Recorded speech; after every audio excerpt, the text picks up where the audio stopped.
The youthfulness of Dr. Jahdiel Perez reflects the brevity and intensity of his career. He earned a B.A. in philosophy from the University of Massachusetts, Boston, his Master's of Divinity from Harvard Divinity School, and recently a Doctor's of Philosophy from the University of Oxford. While in Oxford, Dr. Jahdiel served as the president of the Oxford C.S. Lewis Society. He currently teaches as an assistant professor in the Humanities and Sciences at Villanova University. Please join me in welcoming Dr. Jahdiel Perez.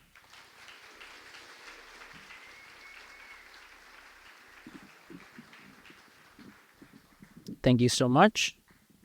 So because I'm the least known of the keynote speakers, I'd like to start by asking you a personal favor, okay? If at any point of my talk it's unclear to you whether I'm trying to be funny or humorous, I'd appreciate if you just pretended to laugh anyway, okay? Just like that. Thank you very much. That's exactly the kind of energy that I'm looking for in this talk. But no, on a more serious note, I really want to thank Dr. Jason Lepoyatovi for inviting me to participate among the keynote speakers. This is a magnificent conference, and I will not willingly forget the moment where I received a telephone call from this unknown number. I'm at a fair with my toddler, so we still haven't had dates yet, as the previous person spoke. But we're at a fair, this number comes in, hey, it's me, Jason, we're putting this conference together. And not only did he invite me to be one of the keynote speakers, but he told me that I would be the first keynote speaker. And I thought that's brilliant because my mission will be to set the bar as low as humanly possible for the other keynote speakers, not because I'm insecure, but I have a servant's heart, I'm a team player, okay? I thought I really want their brilliance to shine, so that was my goal. And the problem is that I have to follow Dr. Steve Beebe's. This is cruel and unusual punishment. I didn't bring any cool artifacts or first editions of C.S. Lewis's writings. And I'm also standing in between you and dinner, so these are cruel conditions to give a talk under. But in all seriousness, I couldn't be more grateful for this opportunity to speak alongside such distinguished keynote speakers. Before I dive into my topic, I want to just say a brief word about what this kind of conference means to me personally and what I think it shows more generally. When I was considering what to research for a doctoral degree, I was at Harvard Divinity School, and I remember telling one of my professors, I said, listen, I've really been taken by C.S. Lewis. I'm interested in doing doctoral work on him. What do you think about that? And he told me, visibly displeased, he said, oh, Jahdiel, he said, Lewis sells a lot of books, but no one in academia takes him seriously. He said, if you want to be taken seriously, I highly recommend you do not study C.S. Lewis for a doctoral degree. And in that moment, I responded to him with those gentle, meek, and mild words of Jesus. I said, get behind me, Satan. And I highly recommend this to, if you meet anyone that tells you you can't do serious work on C.S. Lewis, this is a great reply. It's a theological reply, and I think it scared him. But a week later, I went to a different professor, and I said, hey, I'm really passionate about C.S. Lewis. You think this is something I could explore for a doctoral degree? And he was Dr. Mark Jordan, and he told me the opposite thing. He said, if you love C.S. Lewis, just do what you love. He said, not everyone has to do theology like Karl Barth, he told me. And that was what I needed to be able to take the next step and go to Oxford. And this is me at Oxford. And the image to your left is our very own Dr. Michael Ward forgiving me of my sins in the very confessional space where Lewis would confess his sins at St. Stephen's house.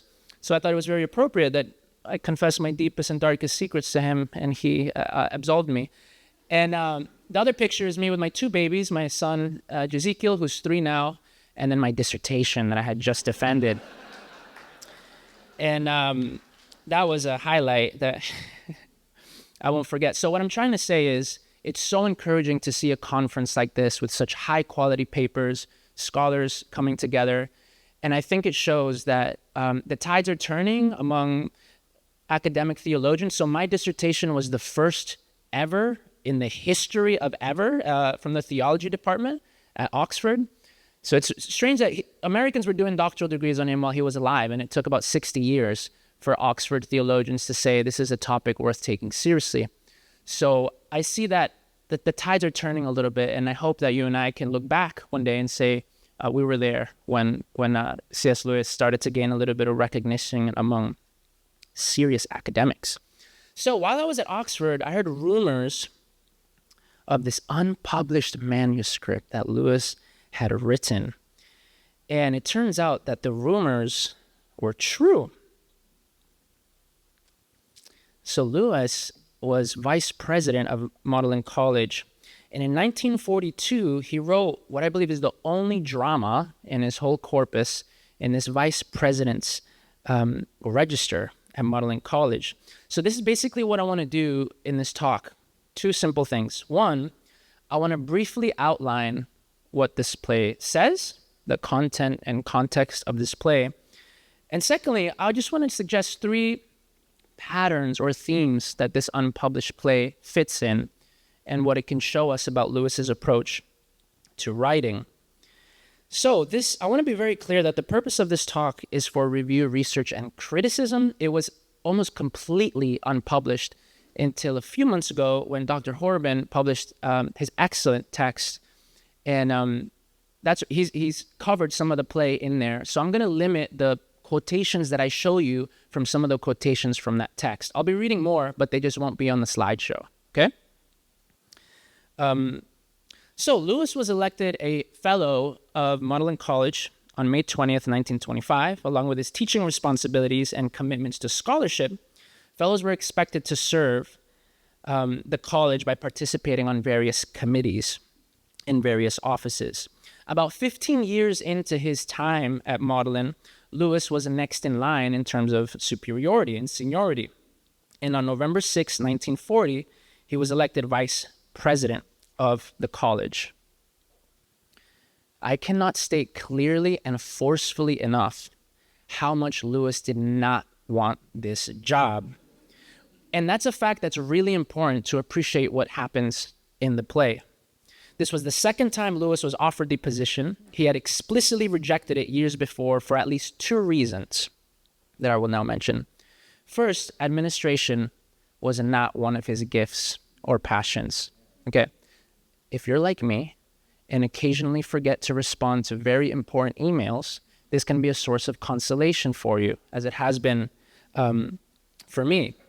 And as Dr. Horben notes in his text, the position required, get this, okay, the running of the college's two schools, planning accommodations for everyone, administering tithes of the college's clergy, attending to refugee scholars, managing fellowships, presiding over sermons, seeing to the other college servants, the library, the chapel, the choir, and the college's financial investments.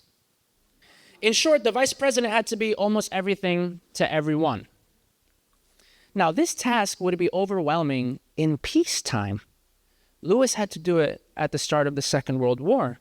To make matters even harder, he could not count on the guidance and assistance of the president of the college because, as we will see shortly, he had fallen seriously ill at the time and was not available in his office.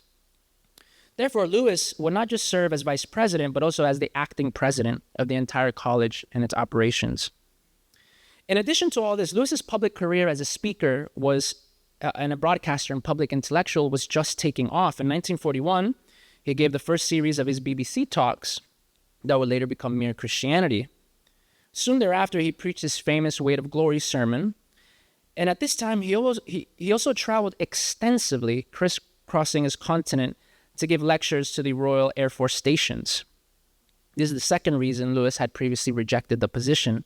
The new responsibilities of the vice presidency seemingly could not have come at a worse time for his speaking career, which was not just a vocation for him, but also his contribution to the war effort. Against his reluctance and better judgment, he finally was persuaded to accept the position by his fellow history tutor, K.B. McFarland.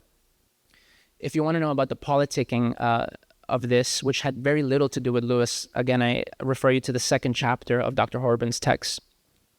So Lewis served as vice president from 1940 to 1941. And it's custom that at the end of the service, each vice president would write in a restricted vice president's log what happened in the year of their service. Instead of doing so in dry prose, as every other entry has it, Lewis wrote a play called The Tragicomical Brief Reign of Louis the Bald. It consists of 5 acts and 13 scenes and relates to what led to his election as vice president, his blatant failures in the role, and the end of his tenure. There are 9 characters, 5 Magdalen College fellows, 2 servers, 1 assistant to Lewis, and Lewis himself. The play is set in Magdalen College in 1940 and 1941. So what I'm going to do next is outline what happens in each act of this play, and I want to pay special attention to how it's a tragicomedy, or that's how Lewis described the genre. And I want to comment on how he does this. So how does he achieve a kind of tragicomic quality in this play? So in Act 1, we learn that the president of the college, a man Lewis calls Gorgias in the play, is gravely sick. The actual president at the time, George Stewart Gordon, was in fact dying from cancer. Interestingly, Gordon had been a member of the Kolbitar, or Coldbiter, the Norse reading group that Tolkien started and where he met Lewis. In the play, the fellows are intent on finding another colleague to stand in Gorgias's place. When a fellow named Farlanides, who I assume stands for K.B. McFarlane, suggests Lewis as the next candidate, his colleagues laugh and mock him, to which Farlanides responds, quote, "I grant the man is horrendous, wordy, rough, and ignorant even to admiration. Scant knows who are his colleagues, forgets his proper pupils' names in the long vac, sluggish in action as old age itself, and rank in counsel as green boyhood is." To this, a fellow named Hortensius exclaims, "Your lordship paints his portrait to life." This negative reputation of Lewis was well known amongst his colleagues in the play. Nevertheless, Farlanides convinces the other fellows that Lewis is just the king log that the college needs. So this term king log comes from the frogs who desired a king in Aesop's fables, which refers to the moment where Zeus sends a log thundering into a pond because the frogs who lived there had asked for a king. The comedy of the play is that Lewis ends up being worse than that idle log.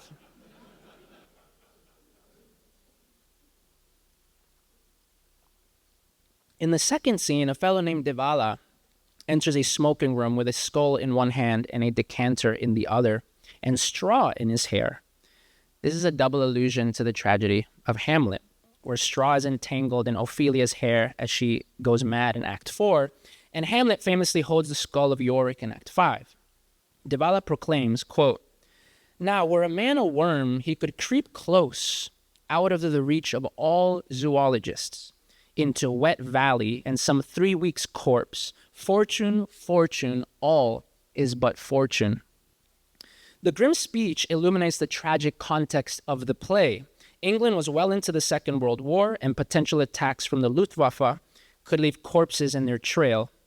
In a 1940 letter to Arthur Greaves, Lewis writes, "We have not so far had any bombs in Oxford, though we got a good many alerts.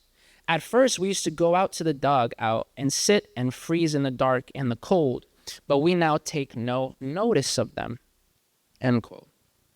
Although Oxford was never in fact bombed, because Hitler had hopes to make it the capital, Lewis writes this threat into his play.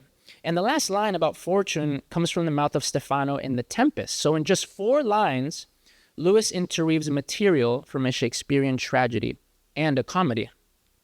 This technique contributes to the overall tragicomic quality of the play. Let me summarize Act 2, and it happens in the Great Hall of Magdalen College. Here's a picture of it. So in this act, Lewis resolves his first big crisis as vice president. So at dinner in the Great Hall, the fellows receive poor service and worse food. Unbeknownst to them, the head server, a man called Chamberlain, has told his staff to play tricks on their attendees, saying, quote, "These belly fellows think we have naught to do but serve tables," as if mischief were a part of their job description or job expectation. Devala, one of the fellows, calls for a drink from the server 3 times and no one attends to him. The fellows begin to complain about how oppressive their dinner situation is to an almost existential proportion. One exclaims that the entire human world is turned upside down because the bread is farted out of the rear end of the servers. I'm not making this up, I swear. Now, when some of the fellows seek to blame Lewis for this, Philonides reminds them that the powers that be have dictated this eternally, which alludes to Olivia in Twelfth Night, who asks Sir Toby Belch, "Will it ever be thus?" Lewis uses the exact same line in his play. To mitigate their suffering, Lewis proposes that he will henceforth be served last of all, the assumption being that the sooner one is served, the better the quality of the food is. Then there's a chorus that has everyone respond that that was just what they were going to suggest before Lewis said it. This is an actual historical reference to the fact that Lewis, ever since he was a boy, was known as a very quick eater. George Sayer notes, quote, "When he became vice president, he altered the serving routine so that he would be served last rather than first. Even so, he managed to clear the plates in front of him before others at high table." It's being a little accurate to his own personality here. This scene portrays just those comic and tragic elements that make the whole a tragicomedy. The mischievous attitude and the scatological humor of Chamberlain and his servers is like that of the comic trickster. Their farting out of the bread, as one of the fellows fears, is comedy of the Rabelaisian kind. The tragedy is relative to the experience of the fellows, who wax eloquent about how the powers that be have ordained their profound oppression. So this tragic moment, however, is entirely subsumed by the mockery of its pretension. It is preposterous to behave as if nothing less than the entire universe is disrupted and disordered by the poor quality of dinner. In this sense, Lewis mocks the fellows, but also himself. He would step in as the hero and resolve this major crisis with a sacrificial suggestion, to which even gratitude or admiration would be appropriate. "I'll be served last. Don't worry you. I will take the sacrifice." To the contrary, the comic chorus has everyone in the Grey Hall say, "Well, duh. Like, that's what we were going to suggest anyway." Kind of stealing his thunder, his moment of glory, which both expresses their absurd sense of entitlement and reduces Lewis to someone who stated the obvious and just didn't know it.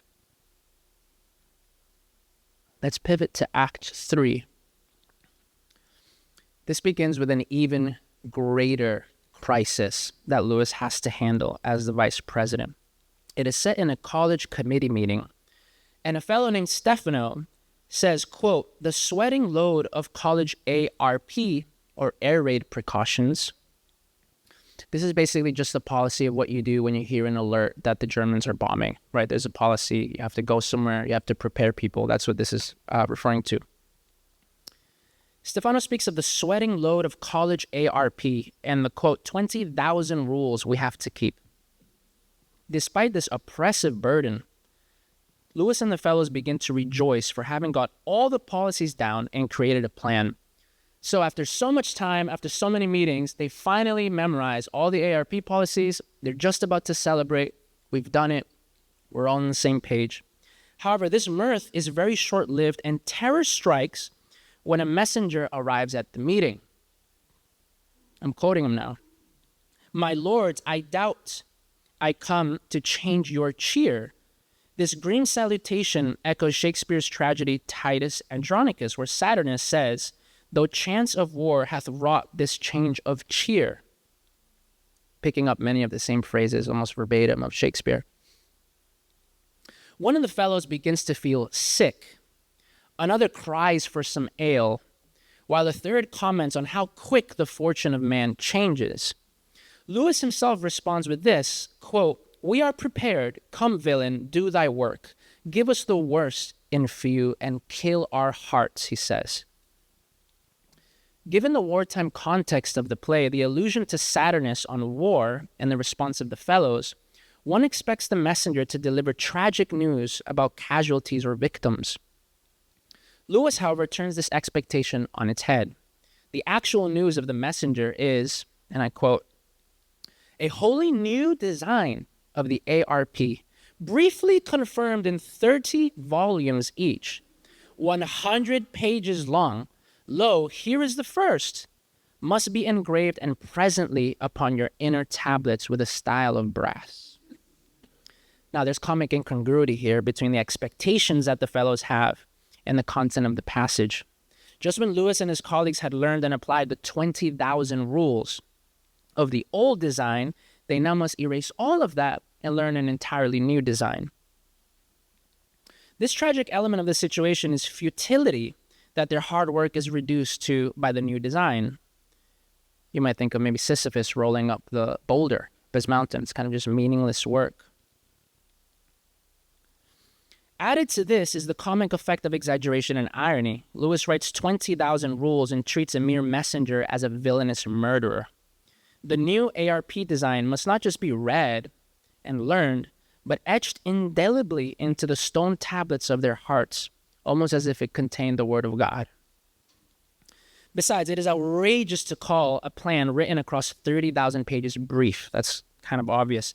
The administrative burdens of being a fellow at Magdalen College are being mocked here by hyperbole.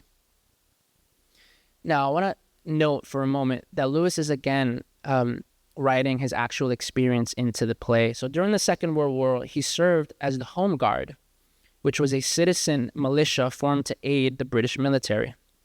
Lewis describes his routine in a 1940 letter to Arthur Greaves. He says, "I am, save the mark, a home guard, and spend one night in 9 mooching about the most depressing and malodorous parts of Oxford with a rifle." Lewis makes light of this sad situation in the scene I just read to you. Let me move to the second scene of the third act. Lewis gives a brief speech at a banquet in the common room at Magdalen. He says, quote, "Though the occasion be festive and all this play but a foolery, yet give me leave, gentlemen, to be grave a while. God knows we have good cause." Lewis has the war and the terminal illness of the president in mind here. George Gordon, in fact, died in his president's room on March 12, 1942, just a few months after Lewis had stepped down as the vice president. His funeral was held 2 days later in the chapel. It is conceivable that Gordon had died by the time Lewis wrote this brief panegyric into the play. In the play, he proceeds to praise his undergraduate generations as the kindest, merriest, and most diligent he has ever had. The toast is almost a eulogy for, quote, undergrads prepared for the slaughter, like Lewis was, and so many of his undergraduate generation during the Great War. It is estimated that about 100 Magdalen students, staff, and fellows were killed in action. This is obviously tragic. However, the scene ends with a comic revelation about the winner of a bet between two of the college fellows. Hortensius had bet DeVal that Lewis would take 13 minutes for his speech, which harkens back to how horribly verbose he was at the start of the play. Because the speech lasted 12 minutes, the latter fellow won, and there was an exchange of money. Act 4. I hope you find these images as interesting as I do. This is perhaps the comic climax of the entire play. The first scene is set in Lewis's rooms in Magdalen College, where his assistant, a woman named Egeria, reminds him about 6 students who applied for admission to the college. Really basic events, right? Lewis responds, and I'm quoting, "Man, it had slipped my mind. Pray thee, write to them. Let me see. Oh, right. What we wrote last time, or what men do write to candidates. You understand such things." End quote. When Egeria reminds Lewis that the headmaster of St. Dominic's had not heard back from him, his response is even more comical. I'm quoting, "It is a mystery in philosophy. Why, for what cause, all men thus conspired to pester me with letters? Have I deserved it? I never wrote to them." He continues, "Madam, I cry your mercy. Tell the headmaster I cannot reply, because I am grown lycanthropic and run howling about wastelands and suicides' graves. Or anything you please. I must be gone and lecture now," he says. As the fellows did in the crisis of the Great Hall, Lewis here behaves as if nothing less than the entire metaphysical secrets of the world were at stake here. He speaks like an innocent victim, like a mock tragic hero who is unjustly tormented by his hamartia, or tragic flaw, of administrative incompetence, and he cries for mercy of his assistant. This particular cry, however, seems to come from another Shakespearean comedy, The Merry Wives of Windsor, where the mistress quickly similarly cries for the mercy of Falstaff and Bardolph. The punchline, of course, is that what torments Lewis is simply the reception of letters, which is perhaps one of the most basic responsibilities of being not just vice president, but an adult at the time. Now, I want to comment that this aversion to correspondence is biographically accurate. During the last dozen years of his life in particular, Lewis received excessive mail from fans all around the world. We've already heard how he took the time to respond to most of them. He describes it as a hideous task to deal with these mountains of mail, he says, especially around Christmas, when he could spend up to 9 hours writing letters. This was a necessary evil for him, but a task he felt he had to do. Now, in this scene that I just read to you, Lewis mocks his own tragic pretension and aversion for mail. Lewis, at this point, has clearly lost all control of his tasks and responsibilities as vice president. So the fellows behind his back decide, we have to get rid of this guy. This was not a good idea. So Act 5 is composed of 5 brief scenes, which are snapshots of various characters trying to find Lewis in different parts of what he calls Magdalen Grove. This is modeled after Shakespeare's comedy A Midsummer's Night Dream. Just as Shakespeare sets his third act in the wood outside Athens and its second scene in another part of the wood, so too does Lewis set his 5 scenes in this act in the grove outside of the Magdalen College buildings. Now, where Shakespeare repeats the wood setting only once, Lewis sets his final scenes in another part of the wood 4 times to comic effect. It's another part of the wood. Okay, in another part of the wood. All right, in another part of the wood. He just keeps repeating that things are happening in different parts of Magdalen College here. So the first scene suggests that Lewis himself was lost walking in the wood. With a handful of unanswered letters, his assistant Egeria seeks him, and says, "Never so weary, never so in woe. Through horrid shade in their rough ways I go, searching this ominous wood with fixed intent to buttonhole a lost vice president."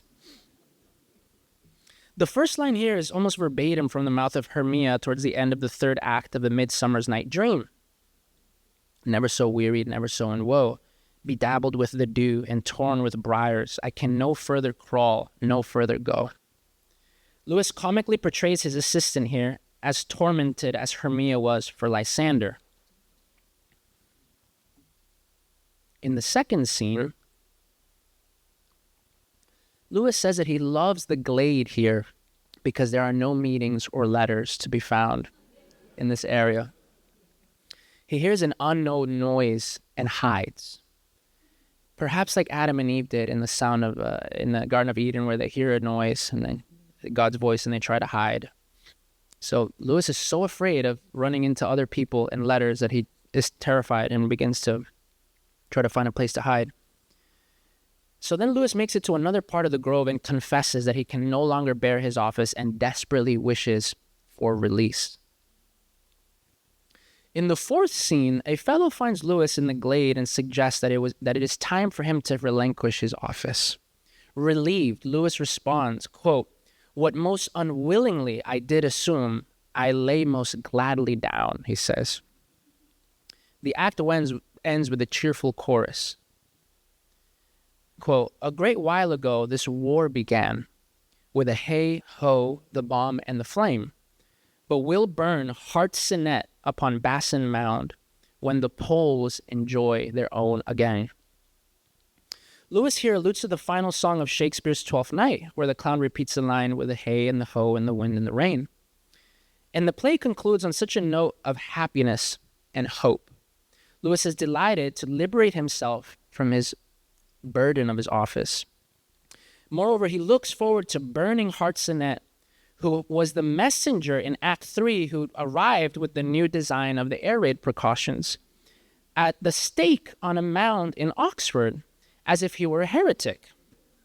It's like, yeah, this is a happy ending. We get to burn the guy that gave us the new ARP designs.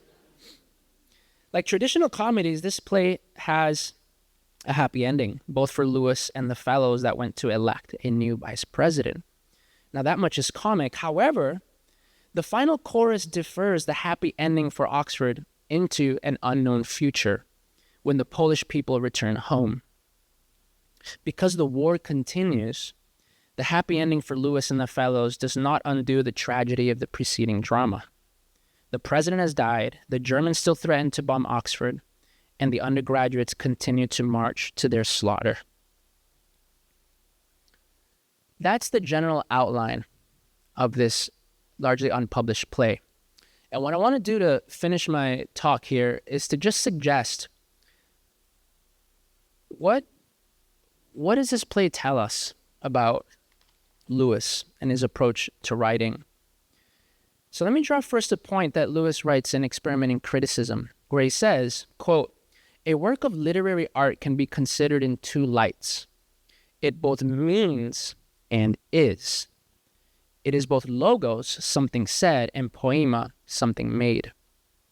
I've just outlined what the play is, but what does it mean? What light can it shed on our understanding and appreciation of Lewis? Let me suggest three overall patterns that this play fits in. The first I call the joy of writing. If we're to read an author in the spirit with which he wrote, there's no doubt that Lewis wrote this play with a light-hearted spirit, meaning that it should be handled with a light touch. His facetiousness is evident in the title of the play, The Tragicomical Brief Reign of Lewis the Bald, where he invokes his baldness as his primary feature of distinction. Not Lewis the Brave, not Lewis the Noble-Hearted for taking up the sacrificial office, or even Lewis the Rubbish Administrator, but Lewis the Bald. So get this, 1 month before his death, Lewis wrote a letter to the master and fellows of his college in Cambridge in which he writes, quote, "I am constantly with you in imagination. If in some twilight hour anyone sees a bald and bulky specter in the combination room or the garden, don't get Simon to exorcise it, for it is a harmless wraith and means nothing but good," he said. Though Lewis was talking about Simon, the chaplain of his college, perhaps we could tell our own Dr. Simon Horben the same thing. Dr. Horben, if you see a bald specter through Magdalen College, don't get the chaplain. It's a harmless wraith. So right under the title of the drama, so when you open the Vice Register's log, you see the title, The Tragicomical Brief Reign of Lewis the Bald, and then you see this in Greek, this line, and it's from Aristotle's Poetics, Book 9, and it reads, "Poetry is more philosophical and more elevated than history." This is a justification of the form that Lewis's writings take here. In the Vice President's log, instead of a brief historical account in prose as the other entries have it, Lewis decides to write his in the poetic genre, since, as Aristotle suggests, it's a higher form. At the same time, however, Lewis was, of course, writing this with tongue-in-cheek, as if he were invoking the great Aristotle as a comic excuse to deviate from the custom form of the other entries in the log, which is entirely in character with the Lewis that's portrayed in the play, isn't it? Someone whose verbosity and eloquence is mixed with administrative incompetence. Ultimately, Lewis did not write this to be read by more than a handful of people. I think that's really important for us to understand. Lewis took the time to write this 5-act play with no intention of being read by probably more than just a handful.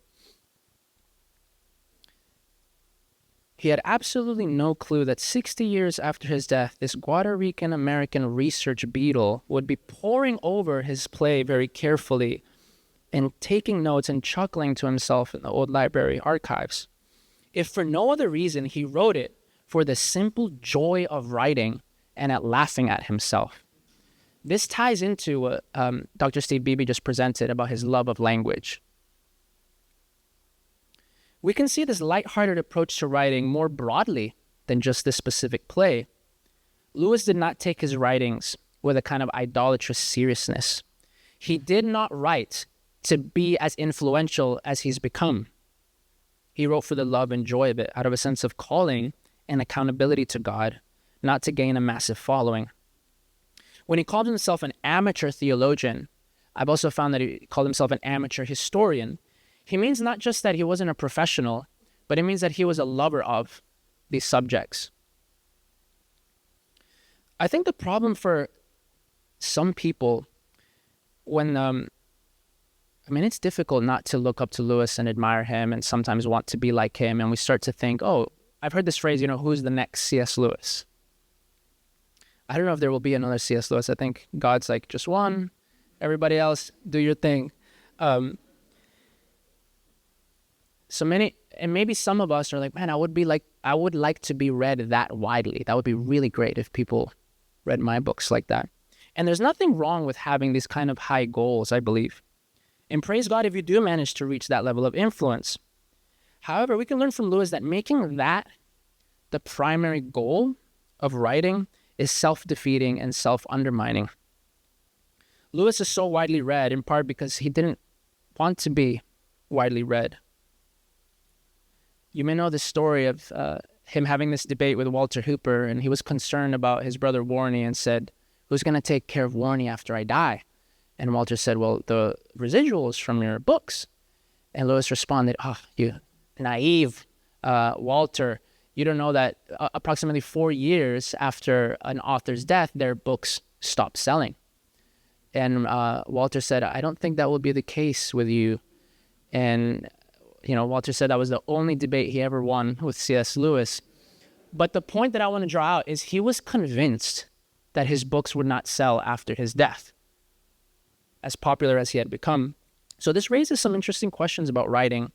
When we write, what is our goal? What is our audience? How seriously do we take our own work? What if no more than 5 people read our books? What then? Who is my writing accountable to? What is the place of love and joy in writing? The second theme I want to talk about is almost the opposite, right? Let me turn from the place of love and levity and joy in Lewis's writings to the place of sorrow and possibly coping in the same. Now, I cannot be sure the exact degree of distress Lewis experienced during this year of service as vice president. We know that he really did not want to do it, and that he felt completely overwhelmed by the responsibilities, especially when considering his other public speaking engagements. In a 1916 letter to his Galahad, or Arthur Greaves, Lewis writes, pay attention to this, Lewis writes, however, cheer up. And whenever you are fed up with life, start writing, he says. Ink is the great cure for all human ills. As I have found out long ago, he wrote this in 1916. He says, long ago, I discovered that ink is the cure for all human ills. That it takes the mind off of potentially disturbing stimuli or events. Now, we see a similar pattern emerge during his account of his conversion in Surprised by Joy. It was only after, you might remember, when he lifted his mind from his work even for a moment, he says, that he felt the steady, unrelenting approach of him who he so earnestly desired not to meet. So he was using his work, his writing, to keep out the disturbing approach of God at the time. I think we see something similar in The Magician's Nephew, where Diggory gives the apple of life to cure his dying mother. I quote, "Then Diggory took a minute to get his breath, and then went softly into his mother's room. And there she lay, as she had been so many other times, propped up on the pillows with a thin, pale face that would make you cry to look at it." Alister McGrath has suggested that he here is applying a kind of imaginative balm on his lifelong wound of losing his mother. Now, the third sub-pattern here is that we see the same thing when he writes A Grief Observed. Initially, he had no plans to publish it. It was just a way of coping with the death of his wife, Joy Davidman. In fact, it was only after he was persuaded by his friends that he decided to go ahead and publish it. But that was not the intention. The intention was, this is how he processes loss. This is how he copes with the death of his wife. So we can kind of see a pattern emerge where Lewis uses writing as a way of coping. Maybe, just maybe, writing this play was a way of coping with how stressful it had made his life. I don't know for sure, and maybe it's a stretch of interpretation, but it certainly seems plausible to me given what we know about how we use writing as a coping mechanism. Lastly, I'm almost done, is tragicomedy as a hermeneutical lens for Lewis. Is uniting the first point, the joy of writing, the sorrow of writing, now into this third thing. I want to be very clear. I am not saying that tragicomedy is the one key to unlocking all of Lewis's writings. I do want to suggest that properly appreciating how Lewis unites joy and sorrow, tragedy and comedy, levity and gravity into a third, unique, distinct quality throughout his works is something that hasn't been sufficiently done among Lewis scholars. We might call that quality tragicomic. In my dissertation, I also use the Greek term karmelipic, which is the Greek term that literally means just joyful sorrow or sorrowful joy. Lewis explicitly uses the term tragicomic or tragicomedy no less than 14 times throughout his writings. And I just want to quickly go through this. I've discerned three levels or three senses of meaning associated to this term. The first is, as you might expect, literary. It denotes a kind of genre, as well as specified characters in these stories that blend classical tragedies and classical comedies together. Let me just give you one example. Lewis writes of Samuel, the protagonist in George Gifford's 1593 dialogue concerning witches. He says, quote, that he lived as a tragicomical character. Tragic because Samuel and his friend Daniel perceive a threat of witches and devils in their English neighborhood poisoned with fear and cruelty.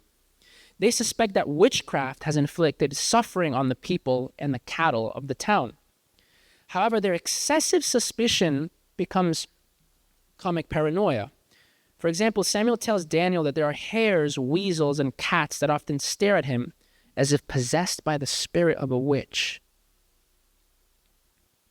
Now, cats are obviously servants of the occult, in my opinion. Lewis was a cat person. I'm not a cat person. They're not motivated by a sense of the good life, I think. But anyways, I'm getting off track. But what on earth could it mean for a weasel to stare at you as if possessed by a demon? In addition to using this as a literary term, he also deploys it anthropologically to describe various aspects of humanity, from very specific utterances to the entire arc of human history. He speaks of the tragicomical human story. Similarly, in his inaugural address at Cambridge, Lewis said, I don't know whether the human tragicomedy is now in Act 1 or Act 5, whether our present disorders are those of infancy or of old age. In both senses, the implication is the same, that human history is like a story, the genre of which is best described as a tragicomedy. Lastly, Lewis uses this term in a theological way. In his chapter on friendship in The Four Loves, Lewis affirms, quote, humanity is tragicomical, but the division into sexes enables each to see the other, see in the other the joke that often escapes in itself. And the pathos, too, he says. It is not just what human beings do throughout history that is tragicomical, but also what human beings are. There is something tragicomical about the mere way that human beings have been created by God to exist on earth. Lewis maintains that as with animals and children, one sex cannot appreciate the other without at times finding its members laughable. Lewis asserts that it is healthy to have a lively sense of the other's absurdity. It is always healthy, he says.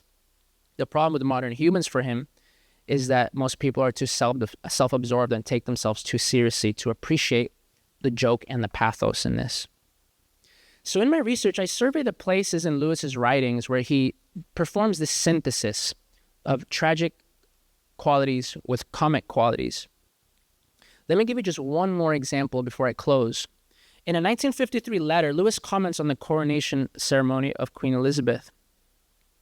I'm quoting you a chunky passage here. He says, "The pressing of that huge, heavy crown on that small, young head becomes a sort of symbol of the situation of humanity itself. Humanity called by God to be his vice-regent and high priest on earth, yet feeling so inadequate. As if he said, 'In my inexorable love I shall lay upon the dust that you are glories and dangers and responsibilities beyond your understanding.'" Do you see what I mean? He says. One has missed the whole point unless one feels that we have all been crowned and that coronation is somehow, if splendid, a tragic splendor, he says. Note that Lewis is not equating the queen herself to humanity as such, but her situation of being crowned with the situation of humanity, both of which are tragicomical. The queen is woefully inadequate to the crown imposed on her delicate and young head. In emphasizing the burden of the crown, Lewis may have that line from King Henry in mind. "Uneasy lies the head that wears the crown." Being crowned is an event of glorification and exaltation, a transition to a position higher than the person had been before. But human beings come from dust, and to dust will return. As Augustine puts it, God takes, quote, "pity on us who are earth and ashes." The same human beings who are constituted from below, from dust, earth, and ashes, are called from above to be the crown of creation. Insofar as it is an upward movement, coronation involves levity understood as a pre-modern quality by which all objects rise. As such, coronation is a kind of comic movement. However, there's also heaviness and gravity in the crown that is placed on humanity, which is, like Lewis's sovereign, woefully inadequate to the position. In The Weight of Glory, Lewis preached that the cross comes before the crown, that his sorrow comes before joy. Here, however, the crown is the cross. It is almost a crown of thorns, so to speak. This coronation is a crucifixion-like event. To speak of the tragicomic dimension of human life is to be aware of the incongruity between humanity as an exalted thing, as the crown of creation, but also as a fallen and shameful thing, as Psalms 22:6 says, a worm and not a man. Lewis depicts a similar point in Prince Caspian, where Aslan tells the prince that being the descent of the Lord Adam and Lady Eve, that is, being human, is both honor enough to erect the head of the poorest beggar and shame enough to bow the shoulders of the greatest emperor on earth. The entire point that I'm trying to make can be seen in a small but significant addendum that Lewis did to one of Tolkien's claims. Against critics who believed that their mere slaying of monsters was not sufficient for Beowulf to qualify as proper tragedy, Tolkien argued in a 1936 lecture, quote, "He is a man, and that for him and many is sufficient tragedy." 3 years later, in his debate with E.M.W. Tilliard, Lewis said, quote, "What man after 40 years in the world has not experienced enough, if that were all that was needed, to be raw material for all the tragedies of Shakespeare? To be a man, as Professor Tolkien recently reminded us, is tragedy enough, yes, and comedy enough too," adds Lewis. The world is such that merely being human is sufficiently tragicomic. Seems like nothing has to be super added to it. If my thesis is right, and Lewis does often unify these tragic and comic qualities into a distinct third thing, we can see that in the play, in this unpublished play. Of course, one doesn't have to take it seriously, the play seriously, to see that if Lewis didn't think this applied as an appropriate description of humanity, he wouldn't have used the genre to perform the duty of summarizing what happened at Magdalen College. So I've tried to summarize and outline the content and context of the play, and I've discerned at least 3 patterns that it fits into: the joy of writing, writing as coping, and tragicomedy as a kind of hermeneutical lens for Lewis. Thank you so much for your attention.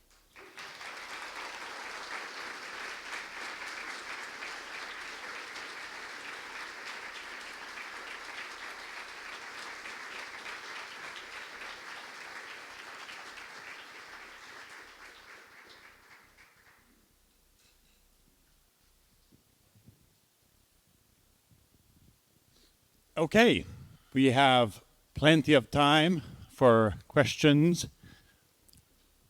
Questions, not lectures, you remember already. We have at least 4 hands on this side. Let's start with Maddie Teal here. First of all, thank you so much for your talk. That was really interesting. My question is kind of about, in your research, looking at Lewis and also his interaction with tragicomedy, does Lewis have any thoughts on the idea of approaching the figure of Christ and what happens to him on the cross as a tragedy? Did you say as a tragedy? Yes. Yeah. I really appreciate your question. And let me just say I'm so relieved. I've been getting nosebleeds since I landed at Oregon. And my nightmare was that I would just start bleeding like halfway through this talk. My plan was, even if I start bleeding, I'm just going to read the paper, even if I'm soaked with blood, because that would make it more memorable for you all anyways. But you remember that speaker who was just soaked in blood at the conference? I don't mind if I start bleeding now because the talk's over, but I just want to say I'm so relieved that I didn't start bleeding during the talk. Thank you so much for your question. To what extent does Lewis consider that Christ is a tragic figure? So in my research, the funny thing is that when I started to work with Dr. Michael Ward and Alister McGrath, my initial project to Oxford was looking at Lewis on comedy and humor. And I wrote about a year and a half on that. And then we had this very important conversation where Dr. Ward said, there seems to be more in Lewis than just that, right? Maybe he's doing multiple things. That's when the project evolved and said, actually, yeah, it's not just comedy. It's both into this third thing, what we can call tragicomedy. And in my dissertation, I look at the gospel as a tragicomedy, starting with Tolkien's notion of eucatastrophe, which I'm sure many of you are familiar with, which blends both joy but also sorrow. And he says joy beyond the walls of the world. That's also very poignant, right? So if you start to look at how Lewis depicts the gospel or redemption in his writings, it seems to always involve a kind of double movement, right? So if you think of Christ, if you think of kenosis, which is the doctrine that in order for God to become man, God had to suspend some divine properties. And Lewis really did believe that Christ was not omniscient, or else he couldn't have asked a genuine question, he says. So in order for God to become man, he has to relinquish omniscience and other properties to be limited and bound into a specific body. Some theologians have seen that as a kind of tragic movement, as a kind of downward movement, as a kind of condescension, right? And the narrative arc of a classical tragedy is that you have a figure that starts elevated and ends at a low point. So you can see the incarnation as kind of that kind of movement, where God starts as elevated as you can be, and then descends into the pit of hell, right, after his crucifixion. And then with the resurrection, you see the kind of reversal, right, which is, it's the start of the ascent. It's the start of a glorification. So I think it would be incomplete to say that Lewis thought of the crucifixion and resurrection primarily as a tragedy. I think that the best description of it is kind of both, is as a tragicomedy. Thank you for the question. All right. Thank you for your talk. This was fascinating and delightful. So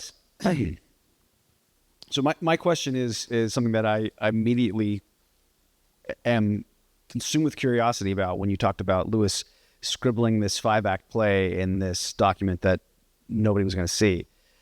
Do we have any record of like his colleagues reading this? Any reactions? Was anybody in on the joke? Did anybody notice? I'm dying to know. As far as I know, it was only other vice presidents that could have read the log. So even if he had colleagues that were not vice presidents, they wouldn't have been allowed to read it, which just even goes to show that, like, to spend the time writing this kind of thing where it's just going to be like maybe like 4 other people that if they turn back enough, they'll come across it. And I think that just tells us about Lewis's approach to writing and how, I wonder, would I write something if I thought 2 people would read it other than my doctoral dissertation? I'm hoping to turn it into a book soon, but that's the way that it's written. It's just you have to get it by 2 examiners. So I think it just tells us about his approach to writing. Thank you for that question. Is there any word on seeing the play published for us poor Americans who can't make it to Oxford to beg to look at it? Sorry, is there any word on Publishing the play. I was speaking to Dr. Horban about this, actually. You might know more than me. I'm not sure if it's a little complicated because it's not just the Lewis estate that you have to get by, but it's Magdalen College, the old library archives. So it's not just, it gets a little bit complicated in terms of publishing it. I've been told that Magdalen's really generous with allowing people to replicate some parts of it, not the entirety. But I don't know. I hope my hope is that it will be published and made available to everybody. That would be really cool. So I think we share that same hope. Thank you. Hey, Dr. Perez. That was fun. Thank you. Thank you. Just to that last point, I also consulted the registry, and there is a second hand that goes back behind Lewis and labels all of the characters as faculty and Lewis's colleagues. I walked away looking at the play as just a conversation, you could say.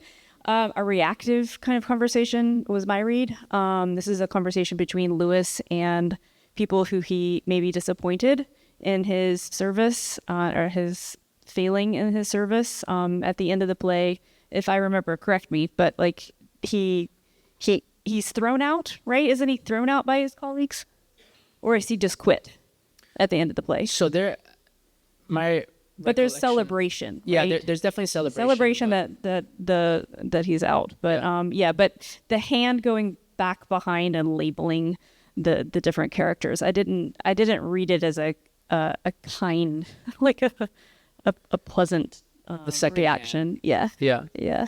I think. Sorry, Dr. Urban. I think it's K.V. McFarlane who does that. Yeah, and he certainly wasn't. He was the one who was. Well, he says privately of this in one of his letters that, he regrets having persuaded him to take the job on. Quite frankly, he was a disaster, he says. Yeah. So I think it's him that's having that conversation. It is a negative one, yes. Yeah. Okay. Yeah. There was definitely animosity towards Lewis, not just because of some of the temperamental factors that you pointed out to in your talk, I think, but also because he never studied theology, he never taught theology, and he's writing best-selling theology books. So there's comments recorded where they're denigrating Lewis and saying how serious of a scholar can he be. That's why Oxford didn't offer him a full professorship until Cambridge had put a ring on it already. And they're like, oh, we're losing Lewis, come back. And Lewis was like, it's too late. So I think that there was quite a bit of animosity towards Lewis for many different reasons in his college. Thank you, Dr. Perez, for your talk. This was delightful. My name's Josh Herring. I wanted to go back to that list of responsibilities that you said were under the office of vice president. those all seem like things that if you actually had someone who was legitimately terrible at doing those things for the university would leave quite a mark.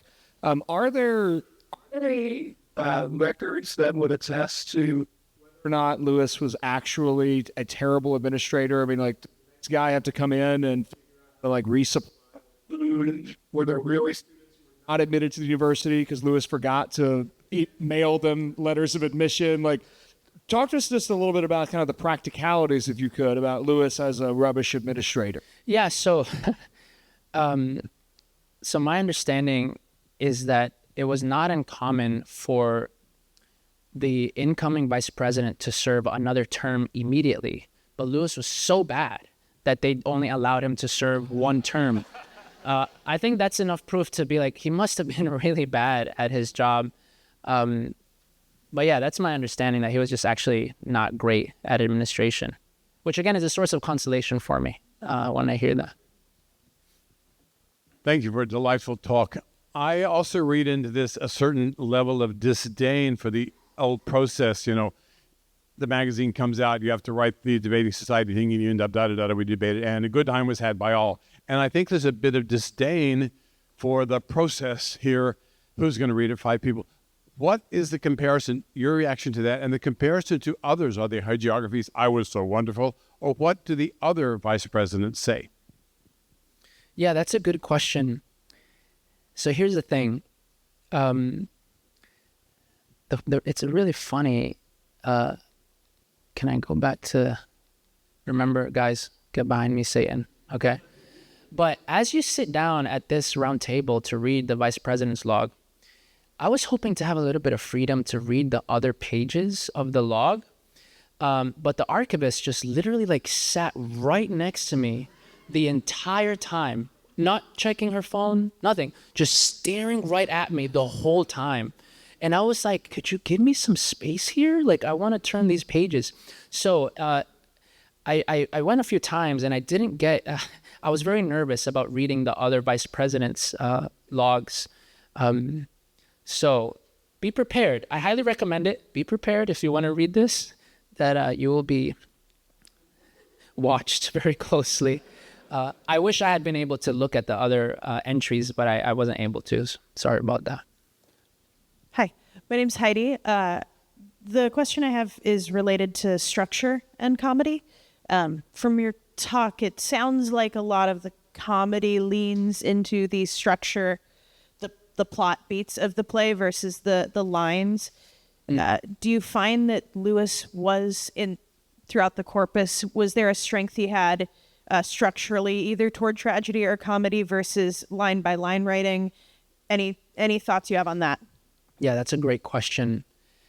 It depends what part of Lewis we're looking at, but I have found tragicomic qualities even in a single image. So if you recall in The Great Divorce, when he takes this trip up to the outskirts of heaven, there's a scene where there's an angel that's standing, and they said, as if crucified underneath a waterfall, right? Just that image alone, really interesting. Why would there be crucifixion if you're at the outskirts of heaven? And it seems like, that the angel is holding out its hands, not crucified, but as if crucified is the image that Lewis gives. So it's a welcoming gesture. It's a kind of embrace. This happens at the end of traditional comedies, right? There's an embrace. There's a reunification. And I learned in my studies that most classical comedies ended with birth, reunification, especially with marriage as a kind of archetypal image of this unification. So you just in that image alone, you see a kind of embrace, a kind of comic opening. At the same time, it's as if crucified, right? So you see, in my studies, I've seen both of the tragic and comic structures, not just in an image, but also at the level of sentence, at the level of a scene. So I think you can analyze it at many different levels. But I think you're right. There's something structural about it. Thank you, Heidi. That's a really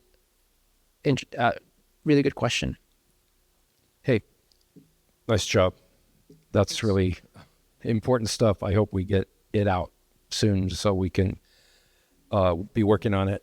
I wanted to talk about the title and the topic and the concept of tragicomedy and ask you, it seems that this is not a tragicomedy as such. It's a parody of a tragicomedy. The tragicomedy of Louis the Bald, it's a parody version of a comedy. And in your research, did you look at parody, the concept of parody in Greek thought or anything, that sort of thing? Because it seems like that it's a put-on of a tragicomedy. It doesn't mean it doesn't have tragicomic elements in it, because obviously it does. And parody also doesn't mean it's just a joke. It means it's a exaggerated version. Anyway, thank you very much for the talk. Thank you for that great question. There are debates among literary theorists about which form is more fundamental. So there's some people that want to argue that tragedy grew out of a kind of comedy. Others want to argue that comedy grew out of a kind of tragedy. So I think it'd be interesting to survey, well, where does parody play into this? I read it more as a kind of very particular tragicomedy just because of what happens in the play. And if other vice presidents would have read it, they would have run, oh yeah, Paul Gordon just died. Like, this actually happened. A death actually happened. And it would be extremely insensitive to just say, well, Lewis was just parodying it and making fun of it. So I think that there are moments in the tragicomedy where there are moments that are supposed to be tragic, where he's giving a speech and talking about the undergrads that are led to their slaughter, right? I don't see that. I don't see Lewis as parodying that. I say that, oh, this is actually a really sad thing.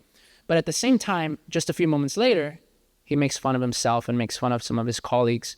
So I think it's a very interesting question, and I would definitely have to go back and see, what is the more fundamental form? Is it tragedy? Is it comedy? Is it parody?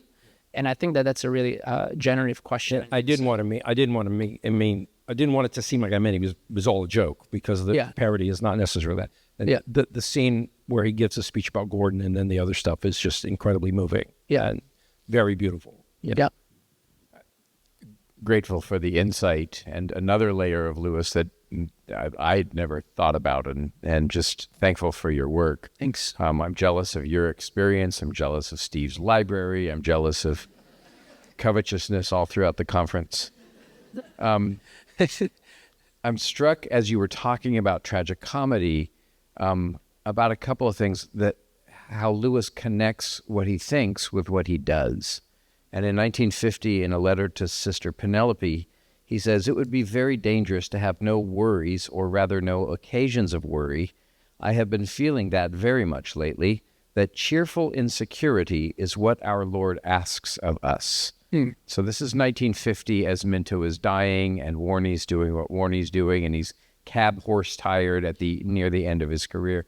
How do you think that this kind of tragicomedy that he writes gets imprinted on his own choices, and how does he do in light of the tragicomedy that he's done?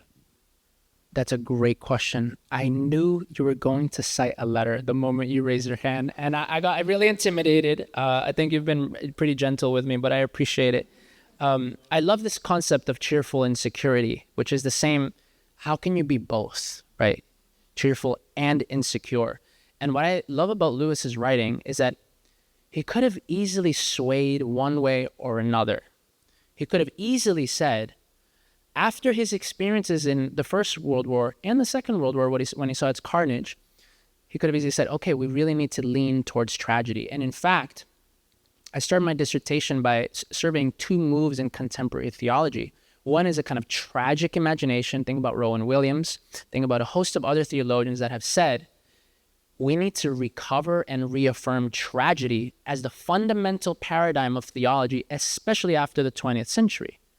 How could we laugh? How could we have fun? How could we be joyful when we've seen all this carnage? So there's a swing towards tragedy. Then other scholars, Terry Lindball for one, there's a bunch of other Lewis scholars as well that have said, no, we have to react towards that. What we really need to do is double down on comedy as a fundamental paradigm. So when Jesus died, we need to see that primarily as God playing a practical joke on Satan, right? So there's this oscillation between both. And I think the reason why this is important, at least for me, is that Lewis is saying, let's not oscillate one way or another. It's actually really important to hold both in tension. And that answers critics, for instance, like Nietzsche, who say, if you want to be joyful, if you want the Fröhliche Wissenschaft, the joyful science, it's not Christianity, right? You have to be an anti-theist to be properly joyful, to affirm the body. You have to be an anti-theist, right? If you want to be glum and sour and constantly sad and develop a tolerance for boredom, then go to Christianity, right? Charles Swinburne has this line in his hymn to Persephone where he says, "Thou hast conquered, O pale Galilean, the world has grown gray from thy breath."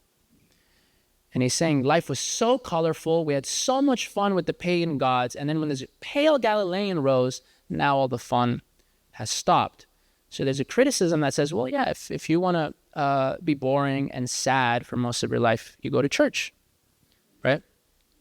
At the same time, there's an equal and opposite criticism that says, actually, no, Christianity flees from tragedy, right? Think about Freud, think about David Hume, think about the escapist argument that Christians invent pie in the sky when you die because they're not prepared to wrestle with tragic conditions. So we see opposite criticisms. We see critics saying Christianity is not comic enough and critics saying Christianity is not tragic enough. And the reason why I find Lewis so important is that he says, well, here's a vision of the gospel, here's a vision of Christianity that's both, that can answer both of these criticisms. So how does this respond to your question? I'm trying to elaborate at least his vision of Christianity. I think it's a super interesting question to see, well, how did this play out practically in his life? That's not what I looked at in my dissertation, but I definitely want to take a look at it now, thanks to you. Would you join me in thanking Dr. Perez